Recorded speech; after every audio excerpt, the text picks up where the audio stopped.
Gözəl Bayramlı və Əfqan Muxtarlı ilə görüşmək üçün Bakı Sındar Tərzxanasına getdim. Təxminən saat 11 radələri idi.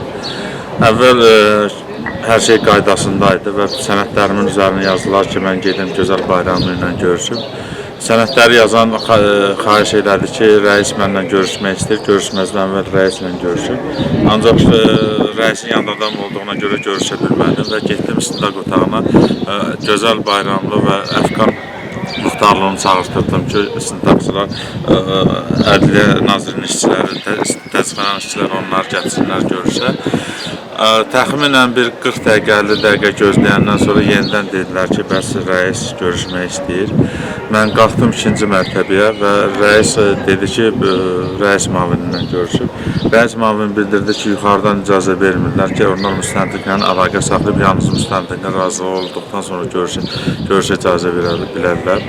Mən bildirdim ki, mən həm istintaq sənədlərində, həm də məhkəmənin qərarında adım var və göstərilib mənə görüş verilməlidir. Həmişə də görüş verilir. Hətta Gözəl Bayramlı ilə bundan əvvəl də istintaq tərzxanasında görüşmüşəm.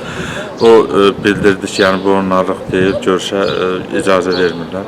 Biz bununla bağlı məhkəməyə şikayət edəcəyik. Həbsdə saxlanılan şəxslərin hüquqlarının pozulduğuna görə. Nə ehtimal edirsiniz ki, görüşməyə imkan verilməməkdir? Görüşməyə imkan verilməməsi birincisi onları ümidsiz vəziyyətə salmaq, yəni müdafiəsiz qoymağa yönəlib.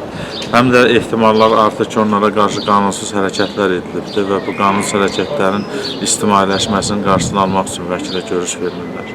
Məhkəməyə nə vaxt müraciət edəcəyik? Sabah məhkəməyə müraciət edəcəyik. Artıq hazırlamışıq məhkəmə nəzarəti qaydasında şikayəti Sabunçu rayon məhkəməsinə. İşin Dövlət Sərhəd Xidmətindən alınıb baş prokurorluğa verilməsi nələri vəd edir? Deməli, bu alınıb baş prokurorluğa verilir və çox güman ki, bu əvvəldən belə planlaşdırılmışdı və AXCP ilə bağlı qaldırılmış digər işlə bir yerdə araşdırılması gözlənilir. Yəni bir icraatda birləşdirə bilərlərmi işi? Hələ ki, rəsmi qərar təqdim eləməyiblər, ancaq bütün ehtimallar ona yönəlir.